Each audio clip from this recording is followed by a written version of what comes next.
vamos a movernos hacia otro tema que tiene que ver con un aspecto de la enseñanza bíblica del ser humano como creación de Dios. O sea que el tema que quiero traer ante ustedes es relativo a las partes del hombre. Queremos responder la pregunta de cuántas partes se compone el ser humano y por qué es importante esa pregunta para nosotros como creyentes.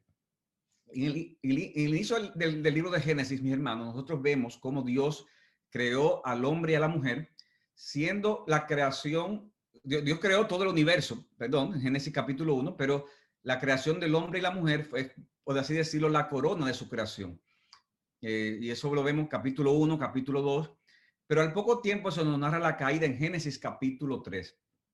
Pero a través de la historia bíblica, nosotros, como hemos visto en otras ocasiones, vemos que ese hombre que fue creado en Génesis 1, ese hombre que cayó en pecado en Génesis 3, también es redimido por Jesucristo y algún día será glorificado. O sea que en la Biblia vemos el hombre creado, el hombre caído, el hombre redimido y el hombre que será glorificado. ¿De cuántas partes se compone el hombre, el ser humano, que dice la Biblia que fue creado por Dios, que cayó en pecado, que es redimido por Cristo, que algún día será glorificado? Bueno, hermano, los teólogos cristianos, y nos estamos aquí limitando específicamente al campo cristiano, han respondido fundamentalmente esta pregunta bajo dos formas distintas.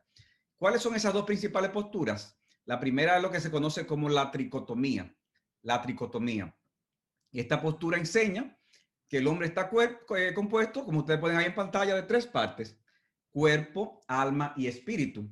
Y en la forma que se explica es que el cuerpo es la parte física del hombre, luego hay dos partes inmateriales que son el alma y la otra el espíritu.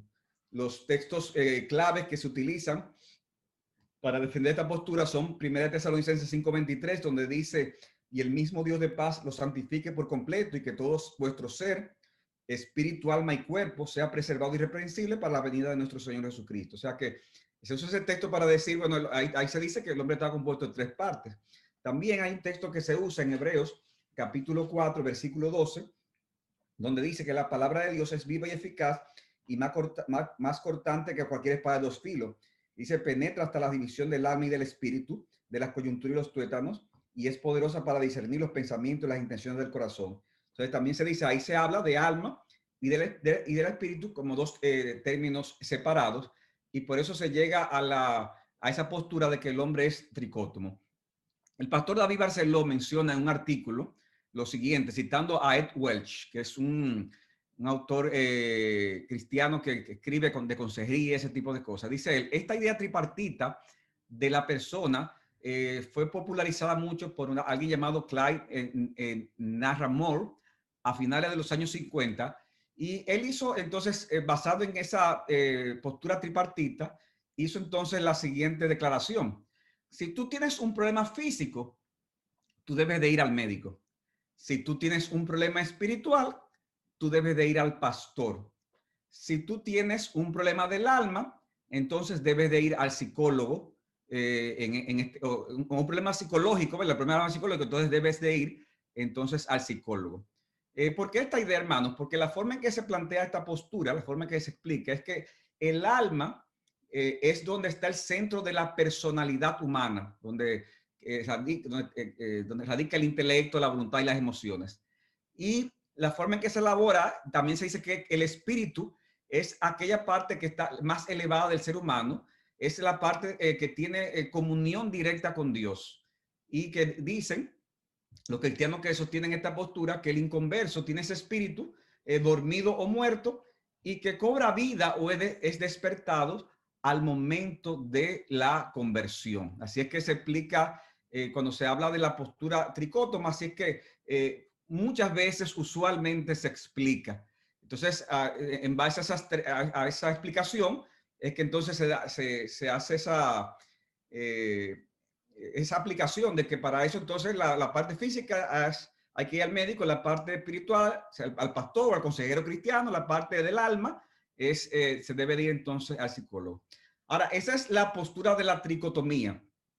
Pero hermanos, hay otra postura que también yo quiero que veamos, que es la dicotomía.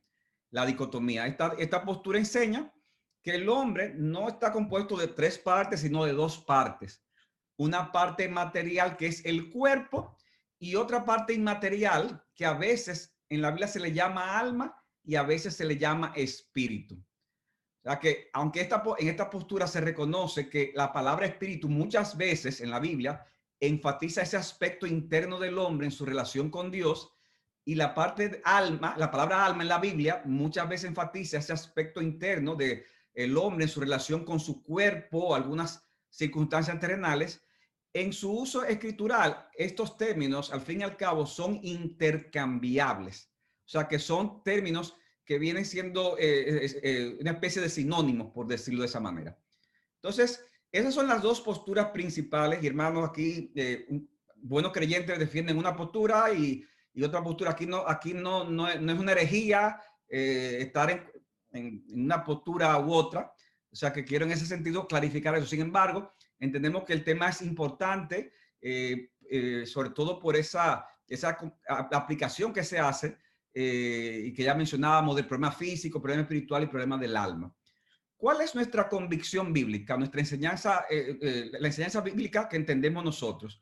Bueno, hermanos, nuestra convicción es que las evidencias bíblicas apoyan la postura dicótoma, es decir, que el hombre está compuesto de dos partes, no de tres, siendo esta la postura en la que se inclinan, no solamente nosotros, sino que de paso, la mayoría de los teólogos modernos, cuando hablamos de teólogos modernos, estamos hablando de teólogos conservadores, o sea, creyentes de buen testimonio. La mayoría de esos teólogos modernos se inclinan por esa postura, pero al final no tiene que, creemos eso no porque la mayoría de los teólogos se inclinen a eso, sino porque entendemos que la enseñanza bíblica, como espero probar. O sea, que las palabras espíritu y alma en la Biblia se usan de forma intercambiables.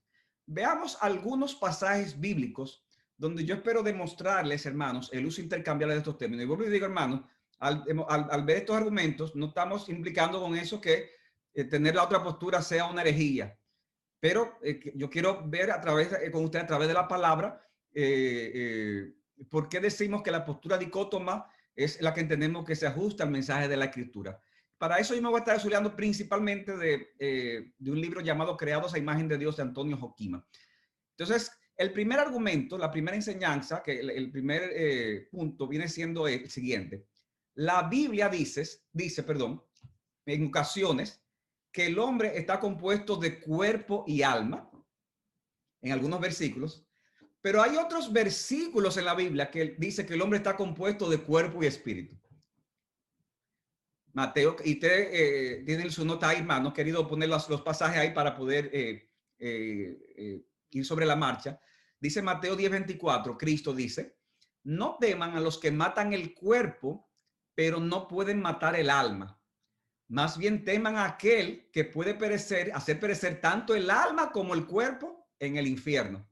O sea que Cristo dice ahí que el hombre está compuesto de alma y cuerpo y que debemos de temer a aquel que puede echar el alma y el cuerpo en el infierno. Sin embargo, en 1 Corintios capítulo 7, versículo 34, en un contexto que Pablo habla del matrimonio, de la casada, de la virgen, y dice, la mujer que no está casada, 1 Corintios 7, 34, en su segunda parte, la mujer que no está casada y la virgen se preocupan por las cosas del Señor para ser santas, tanto en cuerpo como en qué?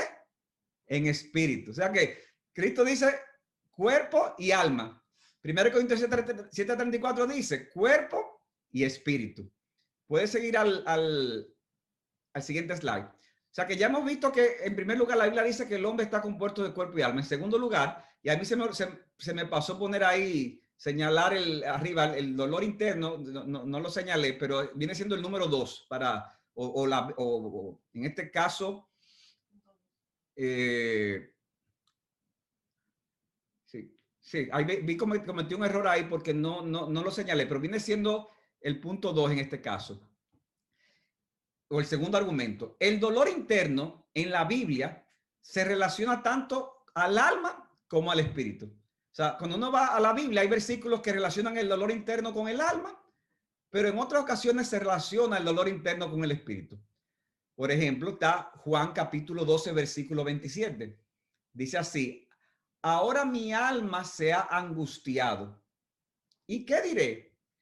Padre, sálvame de esta hora.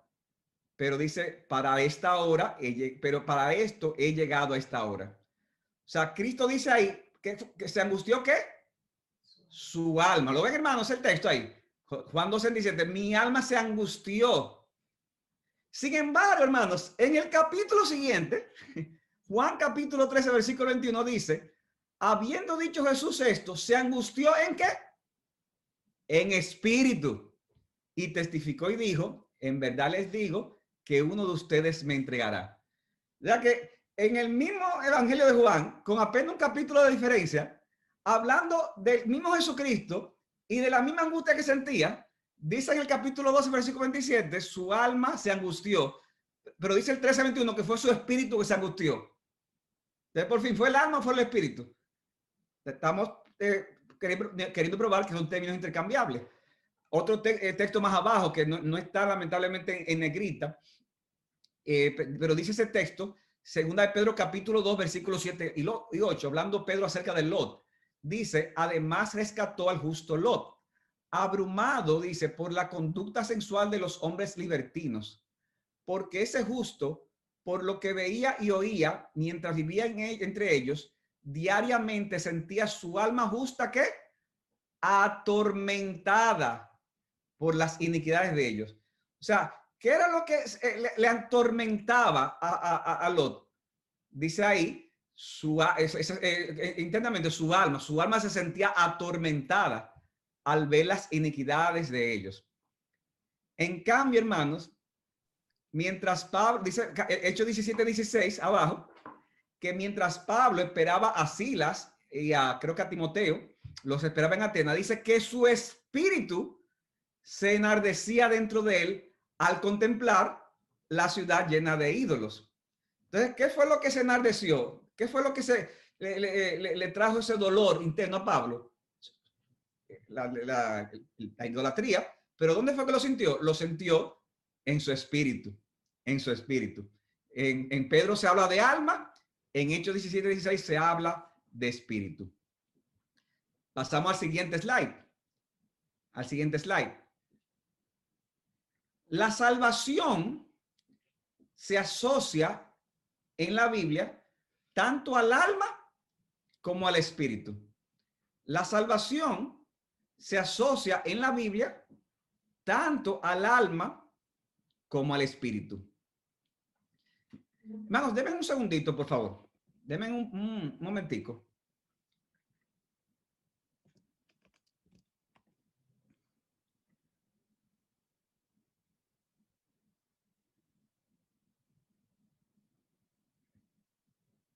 No se me desesperen, hermanos, que quiero corregir algo aquí que me di cuenta que...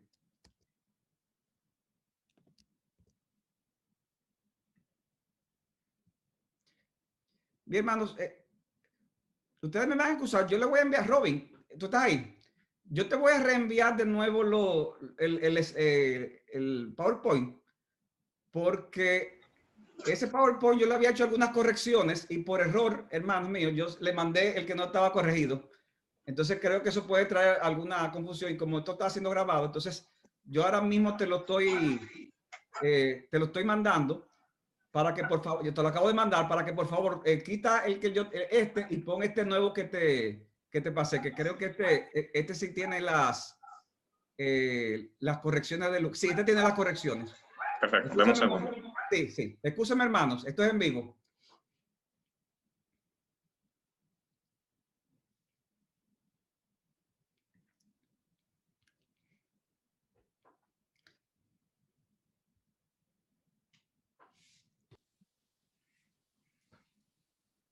Rafael, Sí. quería aprovechar para nuevamente darle las gracias a todo el equipo de hermanos que se involucró trabajando en el bautismo, en sonido, en organización, en los videos, en la grabación, en la preparación de todo, que fue un equipo muy grande que trabajó. Amén, amén. Al igual que al equipo que trabajó hoy, que hoy fueron 223 personas en total a la iglesia. y hubo mucho movimiento del equipo administrativo y damos gracias al Señor por ello.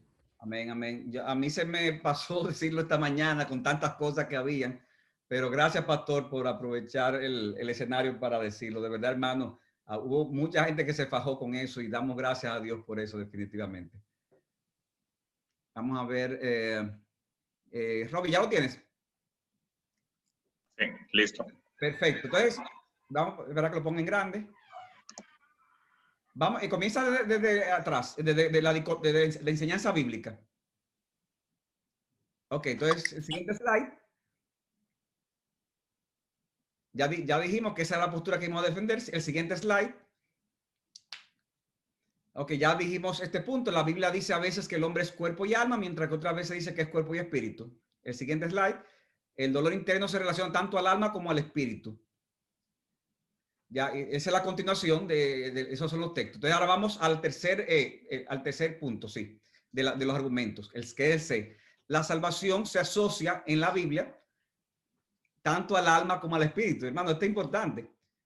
La salvación en la Biblia se asocia tanto al alma como al espíritu. Dice Santiago 1:21, por lo cual, desechando toda inmundicia y todo resto de malicia, recibid con humildad la palabra implantada que es poderosa para salvar, ¿qué?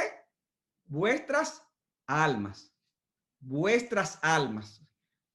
Sin embargo, en 1 Corintios capítulo 5, versículo 5, hablando acerca de aquella persona que estaba en pecado y que Pablo ordenó que fuera excomulgado por el tipo de pecado, dice Pablo, entregar a ese tal a Satanás para la destrucción de la carne, a fin de que su espíritu sea salvo en el día del Señor Jesucristo. O sea que en Santiago se habla de la salvación asociada al alma y en 1 Corintios se habla de la salvación asociada al espíritu. La salvación se asocia tanto al alma como al espíritu. Siguiente argumento. La muerte en la Biblia es descrita como la partida del alma, pero también es descrita como la partida del espíritu. La muerte en la Biblia es descrita como la partida del alma, pero a veces también es descrita como la partida del espíritu. Dice en Génesis capítulo 35, versículos 16 y 18, dice, entonces salieron a Betel, eso era Jacob que andaba con su familia, y dice que cuando aún faltaba cierta distancia para llegar a Efrata, Raquel, la mamá de José, dice que comenzó a dar a luz, estaba embarazada del último hijo que tuvo, que fue Benjamín, dice, y comenzó a dar a luz y tuvo mucha dificultad en su parto. Y dice el versículo 18, y cuando su alma partía, pues murió, lo llamó Benoni a su hijo, pero su padre lo llamó a Benjamín. ¿Y qué es lo que yo quiero destacar, hermanos? Que en este texto de Génesis se describe la muerte como el alma partiendo, o sea, el alma saliendo del cuerpo. Al salírsele el alma, dice otra versión, cuando su alma partía, y el texto es muy fácil, dice, pues murió, entonces lo llamó Benoni. En cambio, cuando vamos a Mateo capítulo 27, versículo 50, dice que Cristo cuando estaba en la cruz, clamando otra vez a gran voz, exhaló el espíritu. Y sabemos que ahí en ese momento Cristo falleció. También en Hechos 7:59, cuando apedreaban a Esteban, él dice que invocaba al Señor y decía, Señor Jesús, recibe mi espíritu. Y otro texto adicional es Santiago capítulo 2, versículo 26, donde dice que así como el cuerpo sin el espíritu está muerto, así también la fe sin obras está muerta. O sea que la muerte es descrita a veces como la partida del alma, pero a veces como la partida del espíritu. Otro argumento. A los que ya están muertos, en la Biblia a veces se les llama almas, pero a veces se les llama espíritus. A los que han muerto, la Biblia a veces le llama almas, a veces le llama espíritu. Por ejemplo, en Apocalipsis capítulo 6, versículo 9, dice, cuando el Cordero abrió el quinto sello, dice Juan, vi debajo del altar las almas de los que habían sido muertos a causa de la palabra de Dios y del testimonio que habían mantenido. Y hermano, Apocalipsis tiene varias formas de interpretarse, pero toda la escuela de interpretación están de acuerdo que aquí está hablando de personas que han muerto. El texto es enfático. ¿Y qué dice? Que Juan vio almas, claro, era una visión, ¿verdad? Pero de los que habían sido muertos. Sin embargo, hermanos, cuando vamos a Hebreos, por ejemplo, Hebreos 12, 22, 23, dice, vosotros en cambio habéis acercado al monte de Sión, a la ciudad del Dios vivo, a la Jerusalén celestial y a miríadas de ángeles, a la asamblea general, a la iglesia de los primogénitos que están inscritos en los cielos, y a Dios el juez justo, y a los espíritus de los justos que fueron hechos ya perfectos. O sea que a los que han muerto a veces se les llama alma, pero a veces en la Biblia, pero a veces se les llama espíritu. O sea que, hermanos, ¿cuáles son los argumentos que he mencionado? Bueno, en la Biblia dice con frecuencia que el hombre está compuesto de cuerpo y alma, pero otras veces dice que cuerpo y espíritu. 2, el dolor interno se relaciona tanto con el alma en algunos pasajes como con el espíritu. 3, la salvación se asocia tanto al alma como al espíritu. 4, la muerte es descrita a veces como la partida del alma, pero a veces es descrita como la partida del espíritu. Y 5, a los que han muerto, la Biblia a veces les llama almas, pero otras veces se les llama espíritu. ¿Cómo interpretar entonces, hermanos, pasajes? Estos pasajes, por ejemplo, Hebreos 4, capítulo 2 y 1 Tesalonicenses, capítulo 5, versículo 23, que usan los tricotomistas para defender su postura. Bueno, hermanos, estos pasajes no pretenden, entendemos, hacer una división tripartita del hombre, sino que entendemos que es un lenguaje que es utilizado no solamente en estos pasajes, sino que es utilizado en muchos otros pasajes de la Biblia, cuando a veces la Biblia quiere hacer un fuerte énfasis de lo que viene hablando. Y cuando muchas veces la Biblia quiere hacer ese fuerte énfasis, muchas veces usa términos que son sinónimos, pero lo utiliza uno detrás de otro para poder enfatizar algo. Y es como, por ejemplo, dice Mateo capítulo 22, versículo 37. ¿Qué dice Mateo 22, 37, hermanos? Dice, amarás al Señor tu Dios, dice Cristo, con todo tu corazón. Déjenme buscarlo, Mateo 22, 37. Dice, amarás al Señor tu Dios con todo tu corazón, con toda tu alma, con toda tu mente, y luego añade en Marcos capítulo 12, 30, con todas las fuerzas.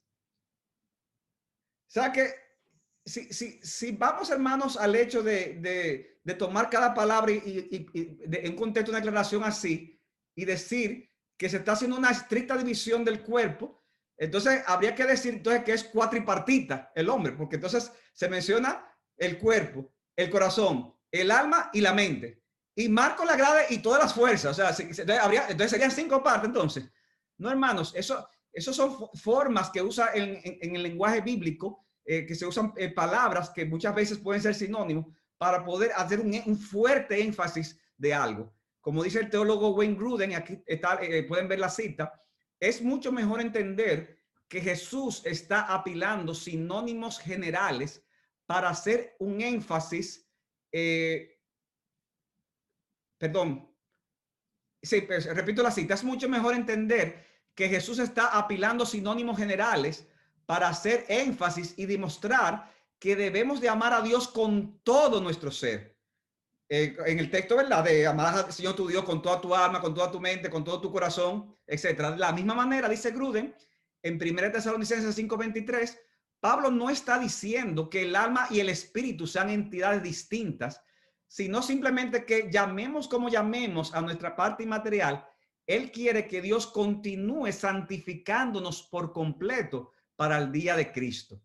Hay otro autor que también cita lo siguiente, que no está en la pantalla, pero dice así. Dice, por ejemplo, el corazón es el centro de la vida interior, hablando de cuando amarás al Señor tu Dios con todo tu corazón, de sus sentimientos, comprensión y voluntad. Pero ¿qué es el corazón? El corazón es algo que viene siendo parte de esa parte inmaterial del hombre, de esa parte del alma. O sea que el énfasis cuando Cristo dice, amar al Señor tu Dios con todo tu corazón, alma, mente, fuerza, no es decir que el hombre está compuesto de 4 o 5 partes. Como tampoco es de Pablo hablar cuando habla de alma, cuerpo y espíritu, a decir que está compuesto de 3 partes. Sino es ese énfasis que vemos en la palabra de Dios, donde muchas veces se apilan términos que funcionan como sinónimos para hacer un énfasis de algo. Sin embargo, hermanos, pasando al siguiente slide, quiero aclarar algo con respecto a esta postura dicótoma, y es que tenemos que tener cuidado al hablar de cuerpo y alma o cuerpo y espíritu. Tenemos que tener cuidado de no hacer un énfasis desmedido en la separación del cuerpo y alma o del cuerpo y el espíritu. Hermanos, el hombre es lo que es, el ser humano es lo que es por la unión que se da entre su parte espiritual y su parte material, que es el cuerpo. Cuando una persona muere, ustedes han visto, se dice, ¿verdad? En generales, que se dice, él no está aquí cuando se señala el cuerpo, él está, bueno, si es creyente, está en la presencia de Dios, pero hermanos, aunque eso en un sentido es verdad, él no está ahí porque su espíritu ha partido o su alma ha partido, pero hermanos, el ser humano es ser humano porque es esa unión entre cuerpo y alma, de modo que él también está ahí. O sea, esa que está en la tumba, en el féretro, en ese féretro en la funeraria, él está ahí también. Porque Dios no nos creó en espíritu para entonces después buscarnos un cuerpo. No, hermano, Dios nos creó y nos creó en cuerpo y espíritu o en cuerpo y alma. Por eso es que, hermanos, cuando el hombre fue creado en cuerpo y alma. Cuando pecó, pecó en cuerpo y alma. Cuando Cristo nos salva, hermanos, nuestra salvación es en cuerpo y alma. Y por eso es que en la glorificación, cuando Cristo vuelva, la transformación va a ser en cuerpo y alma. Y por eso, hermano, que en el momento de la muerte, se produce esa separación entre el cuerpo y el alma, pero eso es un estado, le llaman los teólogos el estado intermedio. ¿Por qué? Porque no es el estado natural, que el alma esté separada del cuerpo. Y por eso es que en el día de Jesucristo, cuando nuestro Señor vuelva, las almas van a ser de nuevo unidas a los cuerpos que serán resucitados. Pero ya más adelante, hermano, también hablaremos de ese, cuando hablemos de ese tema de escatología, de tiempo del fin también, hermano, eso es un tema también que en el futuro también queremos desarrollar. Por eso es que Gruden le llama a la postura dicotomía con unidad global, que es una forma de enfatizar que debemos tener cuidado con evitar esa separación entre cuerpo y alma o cuerpo y espíritu. En tercer y último lugar, ¿cuáles son los beneficios de esta postura? De la postura dicótoma con unidad global.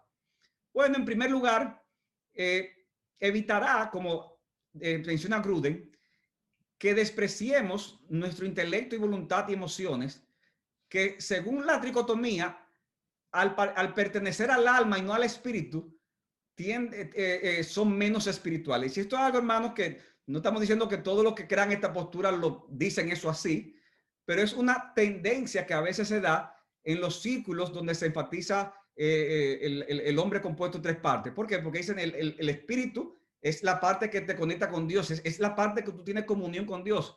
Entonces, ¿qué sucede, hermano? A veces hasta de una forma un poco imperceptible, que el alma, como no es el alma la que se conecta directamente, muchas veces tiende a subestimarse o a despreciarse como si fuera algo menos espiritual, pero con esta postura dicótoma de unidad global se evita el que eso se pueda subestimar. En segundo lugar, cuando tenemos esta postura nos provee una comprensión, y esto, hermano, es importante, nos provee una comprensión más acertada a la hora de tratar con los problemas del hombre. Nos provee una comprensión más acertada a la hora de tratar con los problemas del hombre. Como mencionamos hace un rato al inicio,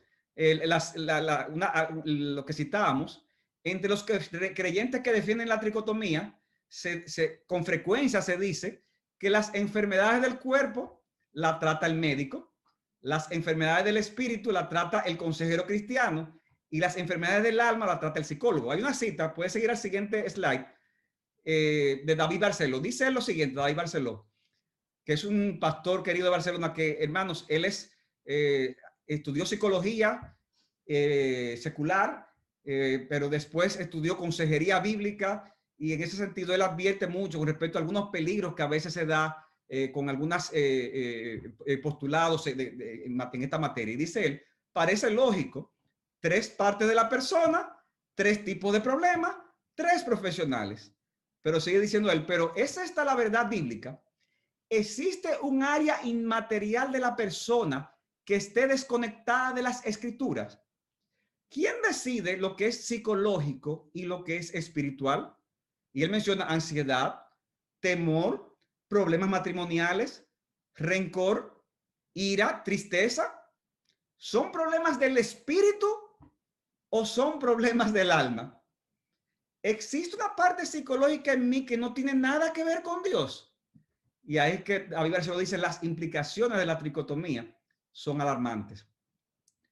La realidad, mis hermanos, es que los problemas de salud deben ser tratados de forma médica, pero los problemas del espíritu son los mismos problemas del alma, hermanos. Los mismos problemas del alma.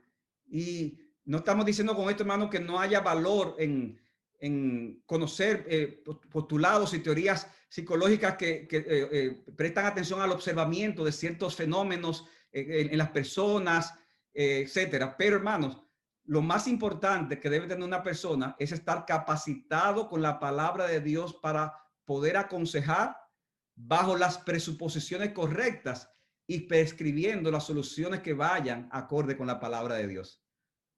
Repito eso, lo más importante es estar capacitado con la palabra de Dios para que al aconsejar lo hagamos bajo las presuposiciones correctas y prescribiendo las soluciones que van en acorde con la palabra de Dios.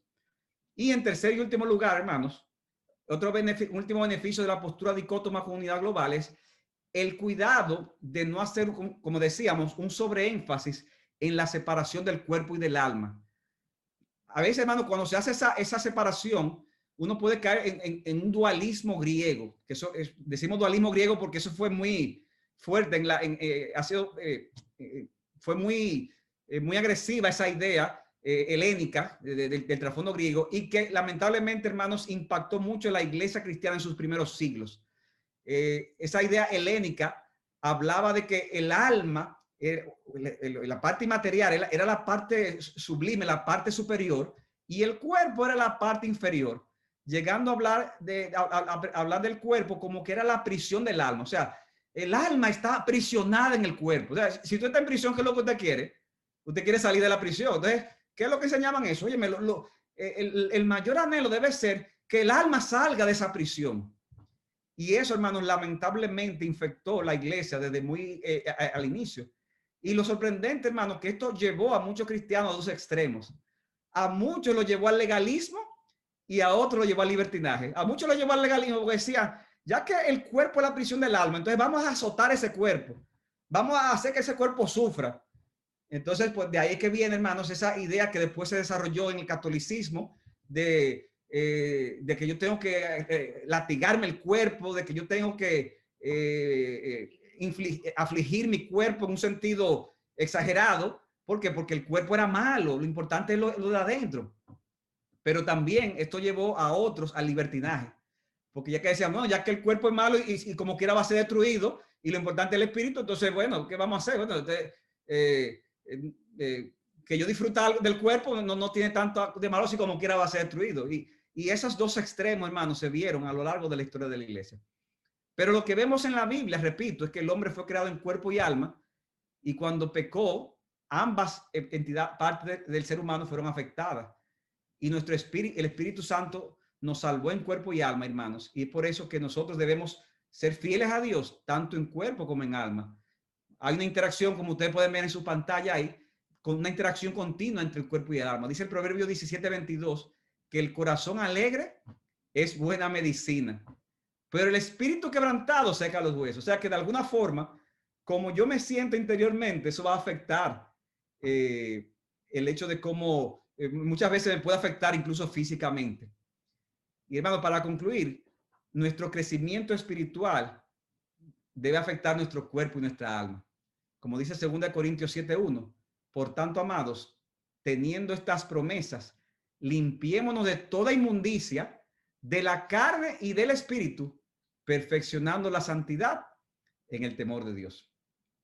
Bien, hermanos, y con esto concluyo esta clase de hoy, que hemos visto, hermano, hemos visto las partes en las que se compone el hombre.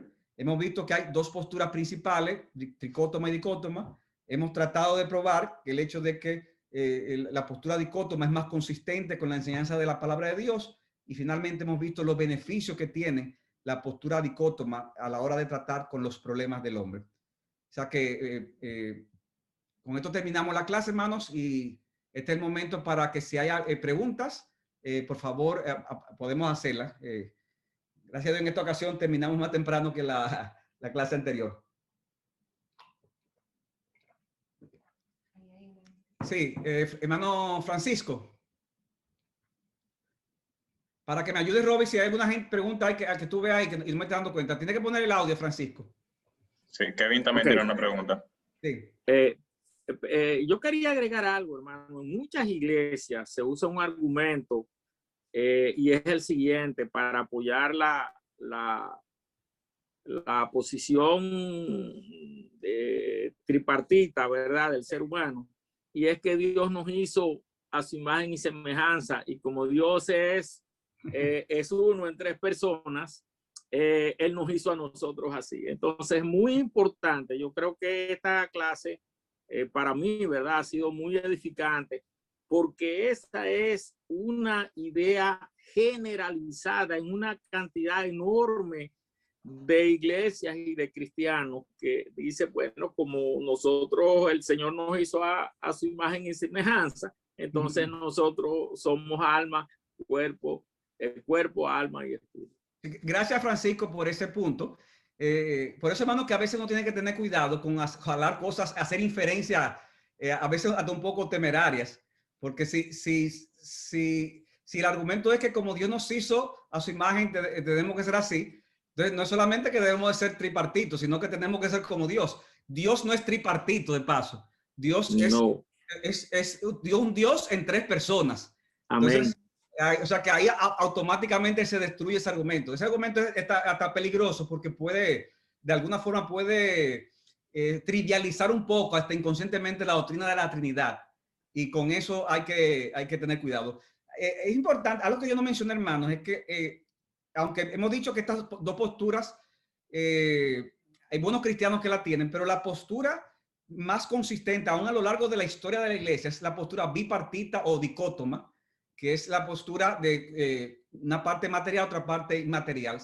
Sin embargo, en el siglo XX se hizo más popular la postura tripartita. ¿Por qué? Adivinen por qué. Porque esa postura fue aceptada por Scofield, que fue un pastor famoso de finales de principio del siglo XX, creo, finales del siglo XIX, principio del siglo XX, que escribió la famosa Biblia anotada de Scofield. ¿Qué pasa? Esa Biblia se hizo muy famosa entre el movimiento fundamentalista, que fue un movimiento que, claro, quiso defender las doctrinas básicas de la palabra ante el asalto que hubo de impíos que se metieron se infiltraron en las iglesias negando doctrinas claves, pero en ese contexto la Biblia de Scofield se convirtió en un referente. Pero entonces, imagínense, se convierte en un referente, pero Scofield desarrolla esa idea y desarrolla otras ideas como esa, porque de ahí es que entonces vienen otras ideas que no nos vamos a meter ahora, pero que no son bíblicas, como la idea del cristiano carnal, como si fuera una entidad separada del cristiano, de la vida cristiana, de que tú puedes aceptar a Cristo como Salvador, pero no como Señor necesariamente, etcétera. Y lamentablemente esas cosas se popularizaron, y por eso es que muchos cristianos, cuando se convirtieron en el siglo XX y se convirtieron en iglesias evangélicas, sobre todo de corte fundamentalista, lo primero que se le enseñó cuando se enseñaba la doctrina del hombre era: el hombre está compuesto de tres partes, y era porque eso fue se popularizó mucho, sobre todo por la Biblia de Scofield, y creo que entonces también Schaeffer lo tomó en su teología, pero simplemente para hacer esa aclaración histórica. Pero gracias, Francisco, buen punto. Kevin tenía una pregunta.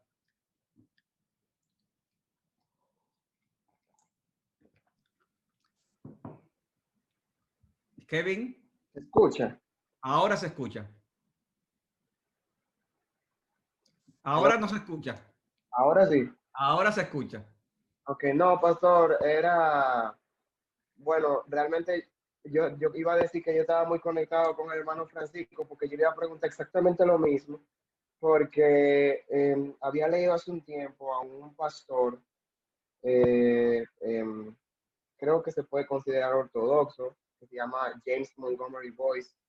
Es presbiteriano, teólogo fuerte, y él creía lo mismo acerca de la tricotomía, que es por el asunto de que Dios es un Dios trino, y nosotros somos hechos a imagen y semejanza de Dios, y que por ese lado deberíamos considerar esa postura. Pero yo creo que ya usted respondió, simplemente era eso, porque me llamó mucho la atención de él, porque él no es cualquier persona, era una persona bastante respetada en el área de la teología, pero de todas maneras dijo eso. Entonces, básicamente era eso. Pues. Ya. Sí, recuerda que te voy a dar un dato, una nota importante, Kevin. James Montgomery Boyce no era inspirado por el Espíritu Santo. No, claro que no, obviamente. Okay, no, por si obviamente. acaso, está bien, por si acaso. No. O sea, que tenía sus errores, ¿sabes? Posiblemente. Sí. Es una forma cómica, ¿verdad? Cuando me hacen preguntas, pero fulano de tal cree tal cosa, pero bueno, pero está bien, pero estamos... No, sí, yo honestamente, yo obviamente no concordaba con él ahí, pero sí me quería saber qué respuesta le daría usted más Sí. Yo a pienso que una persona es que delicado. tenga esa postura. Y no es porque la persona que lo dice en ese momento quiera hacerlo, pero eso puede trivializar la doctrina de la Trinidad, puede minar, esa es la palabra, minar un tanto esa doctrina. ¿Alguna otra pregunta, hermanos, de lo que hemos dicho? Minerva. ¿Usted me oye? Sí, te oímos. Ok, yo no lo veo ya, no sé por qué. Quizás para corroborar un poco la dicotomía, tenemos que Pablo muchas veces habla acerca del hombre como el hombre interior y el hombre exterior. Lo dice tanto en 2 de Corintios 4, 16, si lo quieren buscar, dice, por tanto no desmayamos, antes, aunque nuestro hombre exterior se va desgastando, el interior no obstante se renueva de día en día. O sea que hablan de dos hombres en el hombre, sí. Uno interior y uno exterior. Y asimismo habla en Romanos 7 cuando habla de la lucha del pecado. Habla de un hombre en la carne, o sea, el cuerpo, y un hombre en el espíritu. Dice que yo en el hombre interior me deleito en la ley de Dios, pero veo una ley de mi cuerpo que me lleva cautivo. Exactamente. Ahí veo que Eduardo Lebrón mencionó algo de eso también ahí, de hombre interior, hombre exterior. Yadira tiene una pregunta también ahí. Gracias, Minerva. Una pregunta, pastor. En Eclesiastés, que dice, entonces el polvo volverá a la tierra como era y el espíritu volverá a Dios que lo dio. Entonces, partiendo de que el espíritu y el alma es lo mismo, o sea, ¿a qué se refiere ahí? O sea, ¿se refiere solamente al creyente en esa parte? Ahí, gracias por la pregunta. Ahí tendríamos que meternos en el libro de Eclesiastés. El libro de Eclesiastés es un libro que hay que tener cuidado a la hora de uno elaborar una doctrina, ¿cómo decimos? Una doctrina desarrollada, tomando en cuenta en este libro, porque es un libro que fue escrito desde la perspectiva de un hombre que está, como dice, debajo del sol, es la expresión. O sea, de una perspectiva humana, pero humana, de un hombre que está deprimido y un hombre que está en ese sentido, que está mirando la vida y dice que van en la vida. O sea que tenemos que tener cuidado con eso, porque si llegamos de eso, hay declaraciones que dice el mismo autor de Eclesiastés que dice, no hay nada bueno al hombre sino comer y beber y gozar de todo lo que le da este mundo. Entonces, nadie va a tomar ese texto, ¿verdad? Como que es una enseñanza bíblica, porque para eso yo tengo que desarrollar toda la enseñanza a la luz de toda la Biblia y ver si es consistente con eso. O sea que eso, por un lado, hay que tomar eso en cuenta. Yo no tengo la respuesta final en ese sentido, pero una explicación que se puede, que podría ser factible ese texto es el hombre muere y el espíritu vuelve a Dios, pero ¿para qué? Para ser enviado a donde le corresponde, al lugar que le corresponde, que puede ser en ese sentido al cielo o puede ser al lugar de condenación. Eso puede ser una posibilidad. Entonces, pero para eso, como quiera que sea, este texto habría que estudiarlo tal vez un poquito más a fondo para dar una postura. Pero cualquier respuesta que uno dé de texto como ese, uno no puede ser dogmático, por lo que digo, porque es un libro en ese sentido muy, muy complejo.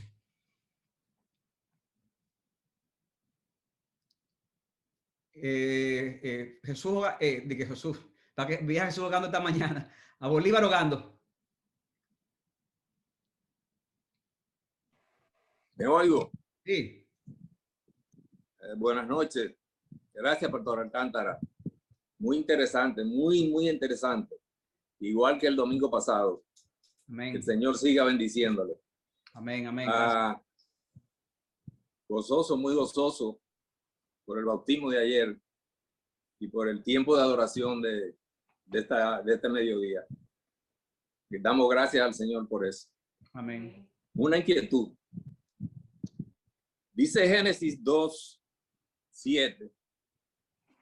Entonces Jehová Dios formó al hombre del polvo de la tierra y sopló en su nariz aliento de vida, y fue el hombre un ser viviente. Se podría decir categóricamente que ese aliento de vida es el espíritu o el alma. Sí, podríamos decirlo, porque a partir de ahí es que el hombre viene a ser hombre, en el sentido, ¿verdad?, de que a partir de ahí es un ser viviente, dice el texto de Génesis capítulo 2. O sea que sí, definitivamente sí. Yo no sé por qué la pantalla se ve como oscura, un poco oscura, pero creo que Francisco, ¿alguien más tenía la mano levantada? Francisco, de nuevo. Quería corroborar con usted con relación al libro de Eclesiastés. Hay que tener mucho cuidado. Oí una vez al pastor Sugel Michelén hacer una exposición. No todo lo que dice ese libro lo podemos seguir textualmente. Recuérdense que es un rey viejo y amargado que no admite corrección. Sí, entonces, sí, es inspirado, pero eso no quiere decir que todo lo que dice el predicador debajo del sol, que quiere decir de acuerdo a las condiciones de este mundo, son correctas. Vivimos, el ser humano caído vive debajo del sol, pero nosotros vivimos en Dios. Claro, claro. Es un buen punto. Eso es como tomar el libro de Job y predicar un texto porque el libro de Job es inspirado. Sí, pero en el libro de Job hay conversaciones que tienen los amigos de Job con Job y respuestas de Job que honestamente o sea, esas conversaciones dicen cosas que son incorrectas, ¿verdad? Ahora, lo que es inspirado el hecho de que el libro de Job se recogió todo eso para explicar cosas que pasaron, pero no puede coger un texto de un versículo de Job si resulta que a lo mejor es Job maldiciendo el día en que nació y diciendo, maldito el día que nací. Mira tú, se puede maldecir el día que nací porque Job lo dijo. No, pero se está recogiendo algo que Job en su pecaminosidad dijo, tal vez en ese momento, o puede ser con los amigos de Job. O sea, que son reglas de hermenéutica que son importantes tomar en cuenta. Como quiera que sea, yo prometo a Pedro que voy a indagar un poco en el texto de Eclesiastés para ver cómo alguna forma de abordar este pasaje al respecto. ¿Alguna otra pregunta, hermanos? Eduardo Romero. ¿Me están escuchando? Sí, te escucho. Es una pregunta quizás un poco extraña, en el sentido de que Génesis menciona que los animales tienen alma viviente y que el hombre espíritu viviente. En cuanto al sentido del alma, tiene que ver con que hasta los mismos animales dan una nota de sentimientos. Y tal vez se refiere al alma como la parte de los sentimientos. Pero el espíritu, ellos no, o sea, tú no vas a ver en el cielo perros. Entonces la pregunta mía no sería que tanto en la parte del hombre, tanto el espíritu como la parte sentimental o emocional son parte de esa parte intangible del hombre. Tú dijiste que es una pregunta un poquito extraña, ¿verdad? Eso fue lo que te principio. Sí, sí, es extraña. Sí. A la larga, o sea, Dios, hay un sentido, y eso también es algo que se clarifica. Los seres vivientes, ¿verdad? Los animales tienen un sentido de vida, definitivamente. Ahora, es un sentido de vida que es distinto al sentido de vida que Dios le da al ser humano. O sea, que esa es la explicación. O sea, Dios le da al ser humano un alma, un espíritu racional, con ciertas cosas que no se la da, obviamente, que no es de la misma categoría de los animales. hay un texto que dice en los Salmos, que dice, soplas tu espíritu y son creados. Entonces, o sea, que de alguna forma se nota esa relación de espíritu con el hecho de la creación. Pero obviamente es una categoría muy distinta de los animales, al de los seres humanos. Cuando el animal muere, muere. Muere en cuerpo y muere en el cuerpo, no, en sí, su muere parte material y en aquello que le daba vida. Y eso se aplica al perro, al gato, y a la hormiga y al mime. O sea, se aplica todo para ir de todos los rangos, que es distinto al caso del ser humano. Ya hemos visto que el alma, o sea, es características intangibles y que sobreviven al cuerpo, hermanos. Sobreviven al cuerpo. Cuando hablemos de la venida de Cristo y eso, vamos a ver eso. O sea, el alma sobrevive al cuerpo. Cuando el cuerpo muere, el alma representa la separación del alma y del cuerpo. Y en ese sentido, por eso que Pablo puede decir que él prefiere estar con Cristo, lo cual es muchísimo mejor. En este momento es estar con Cristo en alma o espíritu, ¿verdad? Dice, él es mucho mejor que está aquí con el pecado en medio nuestro. Bien, hermanos, ¿alguna última pregunta más?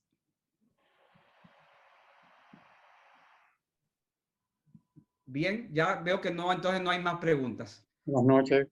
Sí, Eduardo Pujols. Pujols, sí. Sí, buenas noches y bendiciones. Buenas noches. Primera vez que entro al chat, me he sentido muy contento y muy agradecido de su explicación. Estoy en otra iglesia, mientras tanto. Hablando de los animales, la Biblia es algo misteriosa, como dice Dios. Podemos negar o afirmar de lo que animales van al cielo o no. Yo creo, a lo mejor por experiencia propia, a lo mejor por idiosincrasia mía, que podría existir la posibilidad que los animales vayan al cielo también. Porque los animales fueron creados por Dios, aunque no tienen espíritu, pero tienen alma y cuerpo, no tienen sentimiento en este sentido. Pero para mí, de manera personal, puedo pensar que existe la posibilidad que Dios tenga la misericordia o la inteligencia, como lo tiene Dios, que nos hizo imagen semejante de que podamos ver animales en el cielo. Esa es mi humilde opinión, pastor. Sí. Bueno, ya estamos ya en un campo, vamos a decirlo así, especulativo. Tratamos de afirmar lo que la Biblia afirma y no vamos a afirmar algo que la Biblia tal vez no es clara al respecto. O sea, que en ese sentido... Perdón, quiero hacer notar una cosa. Sí. Cuando Cristo viene en forma de hombre para redimir al hombre, recuerde que toda la creación está corrompida y apartada, animales y todo está contaminado por el pecado. Pero Cristo no vino a redimir animales. Cristo vino a redimir al ser humano, en forma de humano. No es verdad que va a salvar a perros y... Sí. Yo cuando yo trato esa pregunta, yo lo trato más desde el punto de vista de si van a haber otros animales creados.